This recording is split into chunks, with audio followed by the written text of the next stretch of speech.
أعوذ بالله من الشيطان الرجيم بسم الله الرحمن الرحيم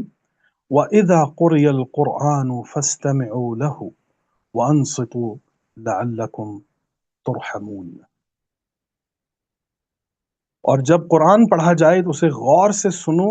اور خاموش رہو تاکہ تم پر رحم کیا جائے۔ یہ جو انصتو کا لفظ ہے نا جی، ایک تو یہ بہت بڑی سٹیٹمنٹ ہے قرآن کریم کی، اور جب قرآن پڑھا جائے تو اسے غور سے سنو، غور سے سنو۔ تو اب ہمارے ہاں آپ یہ دیکھ لیجئے کہ 5 وقت کی نماز جس میں قرآن پڑھا جاتا ہے، 3 نمازیں کہ جن میں اونچی آواز میں، 2 نمازیں کہ جن میں خفی حالت کے اندر، لیکن جب امام صاحب پڑھ رہے ہوتے ہیں تو ہم میں سے کتنے لوگ ہیں کہ جو اس کو سمجھ رہے ہوتے ہیں۔ یہ اتنا بڑا دعویٰ ہے قرآن کریم کا،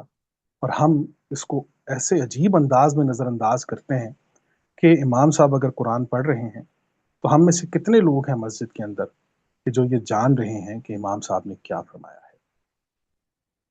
یہ بات نہیں ہے کہ کوئی عربی ہوگا تو اسے پوری بات سمجھ آئے گی، نہیں، ایسی بات نہیں ہے۔ یہ عربی عجمی کی بات نہیں ہے، کیونکہ یہ قرآن تمام عالمین کے لیے ہے، تمام انسانوں کے لیے ہے۔ تو بہت سے عرب ہیں جو جن کے سامنے قرآن پڑھا جاتا ہے، میں نے تو خود دیکھا وہاں پر، انہیں نہیں معلوم کیا بات ہو رہی ہے، قرآن کریم کیا کہہ رہا ہے۔ بہت سے عربوں کو بالکل نہیں پتا ہوگا۔ تو یہاں پر جو یہ فرمایا جا رہا ہے کہ جب قرآن پڑھا جائے، وَإِذَا قُرِئَ الْقُرْآنُ، اور قرآ میں صرف آپ یہ دیکھ لیجیے کہ قرآ میں ہم بتا چکے ہیں کہ لرننگ ہوتی ہے، لرننگ ہوتی ہے، پڑھائی بھی ہے، اس میں کوئی شک نہیں ہے کہ قرآ کی ایک حالت کے اندر پڑھائی بھی آتی ہے، لیکن قرآ میں آپ دیکھیں لرننگ آئے گی،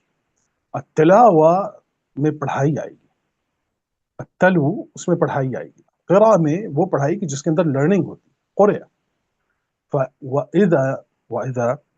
قُرِئَ الْقُرْآنُ، اور جب قرآن جو ہے وہ قرأ کیا جائے، لرن کیا جائے، تو فَاسْتَمِعُوا، تو آپ سنیں، لَهُ، اور اسے غور سے سنیں، وَأَنصِتُوا، اب یہ ایک خاموشی جو ہے یہ صمت ہے، خاموشی، صامت، خاموش، سائلنٹ،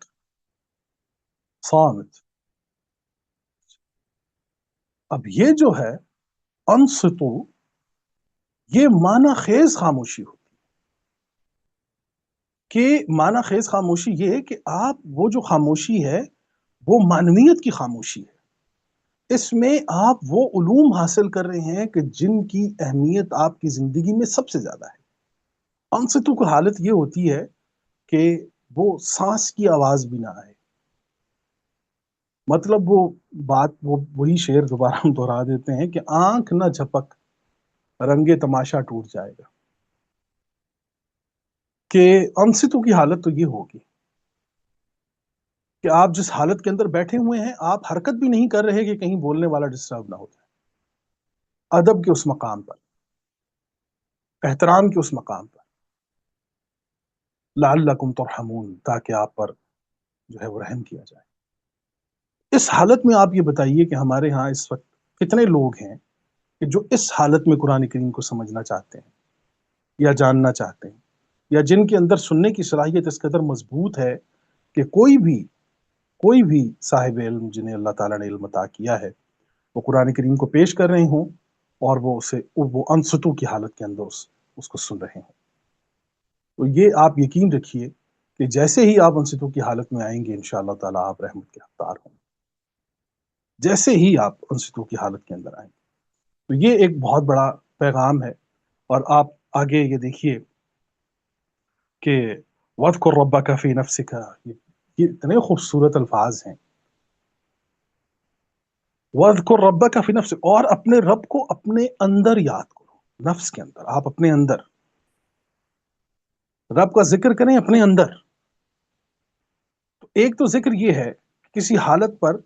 صحیح وقت پر صحیح فیصلہ، یہ بہترین ذکر ہے، لیکن ہر وقت تو آپ فیصلے کی حالت میں نہیں ہوتے، وہ بہت سارا وقت کہ جو تنہائی کا وقت ہے، اور خوبصورت ہیں وہ لوگ کہ جنہوں نے اپنی تنہائیوں میں اپنے رب کو اپنا ساتھی بنا لیا، اپنے رب کے ذکر کو اپنا ساتھی بنا لیا ہے، قرآن کریم کو اپنا ساتھی بنا لیا ہے۔ تو اب یہ دیکھیے وَاذْكُرْ رَبَّكَ فِي نَفْسِكَ، آپ اپنے نفس کے اندر رب کا ذکر کریں، اپنے اندر، اور یہ ایک بڑی ہی عجیب کیفیت ہے کہ آپ اپنے دل ہی دل میں،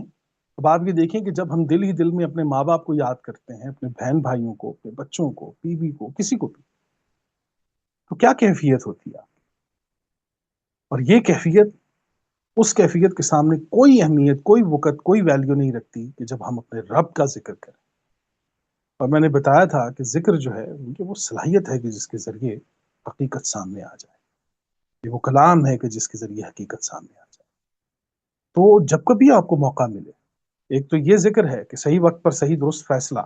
صحیح وقت پر صحیح چیز کا یاد آ جانا، یہ ذکر بہترین ذکر ہے۔ صحیح وقت پر صحیح چیز کا یاد آ جانا، یہ ذکر ہے۔ اور جب آپ کو بھی تنہائی میں اثر آئے تو آپ اس میں اپنے رب کا ذکر کیجیے، اپنے آپ سے ذکر کیجیے، یہ آپ کے قلب کو، آپ کی روح کو تسکین عطا کرے گا۔ بہت بڑا علم ہے۔ تضرعا وخیفة ودون الجہر من القول بالغدو والآصال ولا تکن من الغافلین۔ اور اپنے رب کو، وَاذْكُرْ رَبَّكَ فِي نَفْسِكَ، اور اپنے رب کو اپنے اندر، اپنے دل میں یاد کرو، گڑ گڑاتے ہوئے، ڈرتے ہوئے،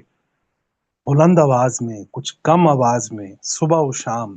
ولا تکن من الغافلین، اور غافلوں میں سے نہ ہو جانا۔